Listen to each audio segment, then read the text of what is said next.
There was an old owl that lived in an oak. Every day, he saw incidents that happened around him. One day, he saw a boy helping an old man carrying something heavy.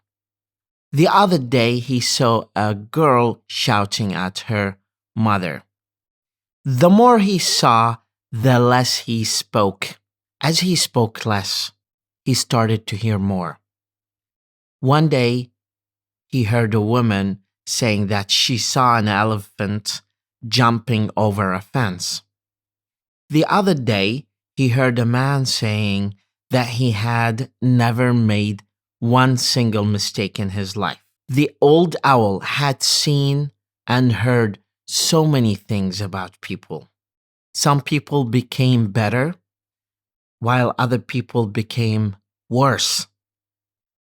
The more he heard, the less he spoke. And in every day, the owl became wiser. The moral I am telling you here: be like an owl. Hear more, watch more, and speak less. In that way, you will become wiser. Have a lovely day today.